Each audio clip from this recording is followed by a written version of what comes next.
Salut, c'est à nouveau Olivier pour cette troisième journée, pour cette nouvelle rencontre intitulée « Être précis ». On va tâcher d'être précis.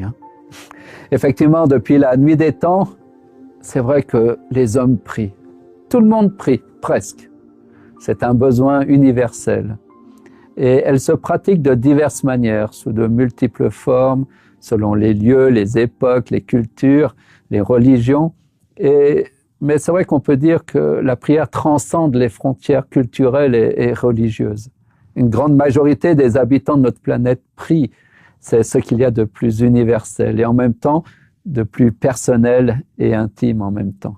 En effet, la prière serait l'expression de notre besoin inné d'entrer en contact avec l'invisible, l'inconnu, et d'établir une sorte de relation plus ou moins apaisée avec le divin, avec le Dieu très haut.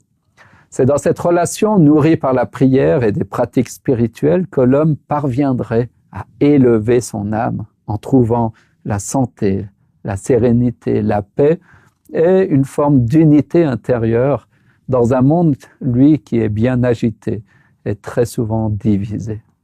C'est la raison qui fait de la prière une expérience spirituelle toute particulière.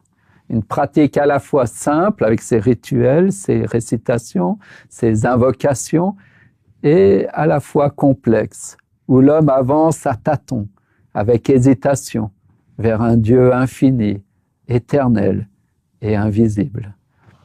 Mais que signifie vraiment prier et comment prier selon la volonté de Dieu? Comment prier précisément et être agréé de Dieu? En effet, à la demande des disciples du Christ, « Seigneur, enseigne-nous à prier », dans Luc au chapitre 11, verset 1, Jésus leur enseigne une vision de la prière qui tranche nettement avec celle des païens. Il dit, en priant, ne multipliez pas les paroles comme les non-juifs ou les païens, qui s'imaginent qu'à force de paroles, ils seront, bien sûr, exaucés. Ne faites pas comme eux, car votre Père sait de quoi vous avez besoin afin que vous le lui demandiez, avant que vous le lui demandiez. Effectivement, la prière repose donc sur des principes spirituels. Et mal comprendre ces principes, c'est courir le risque de mal prier, de mal demander et d'établir aussi une mauvaise relation avec son Dieu, d'avoir des attentes décalées, déplacées envers Dieu.